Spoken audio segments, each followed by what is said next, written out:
My name's Hugh. I'm a commoner of Ashdown Forest. Strange to look upon the Pale and see it in such a dreadful condition. How do you keep your deer in the forest?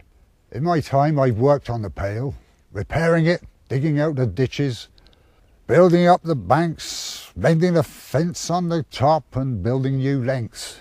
23 miles long it used to be, the Pale, with gates to let the herds of animals through, wheeled vehicles and people on horseback. People on foot used to come through the hatches. I can still recognise some of the old gate and hatch names.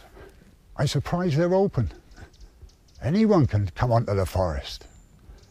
In my day, access was restricted. The king's deer were there. And heaven help any poor soul who took more from the forest than he was rightly entitled to. As a commoner of the forest, I was allowed to graze as much stock as I could winter in my own holdings.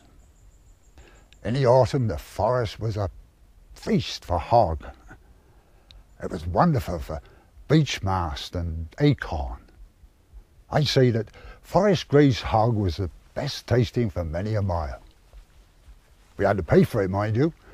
If anyone put 10 pigs to pannage, they had to give their third best hog to the crown.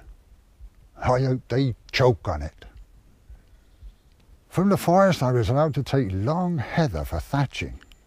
I was also allowed to take my air stovers, that's my allowance of wood, windfall wood, brushwood, furze and broom for fuel, but only my allowance, mind you. The forest sergeant has eyes everywhere and you never know when you may be stopped at the hatch.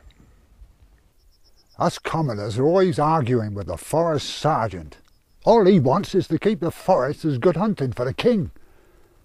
That means large expanses of clear land with plenty of cover for the game.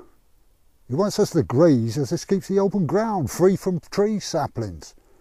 On the other hand, he doesn't want us to graze too much as there won't be enough cover for the game. The only trouble is his too much is not the same as ours. We have families to feed over the winter and you can't do that on a thin beast. Oh yes, the forest is excellent for hunting, but it's not too good for scratching a living from.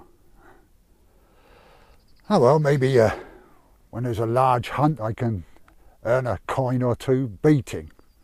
That's bashing the undergrowth to fright out the deer so the nobles can get their sport. Even the king himself hunts here, staying at a lodge of Vettery in the woods near Nutley. Yes, a royal hunting forest indeed.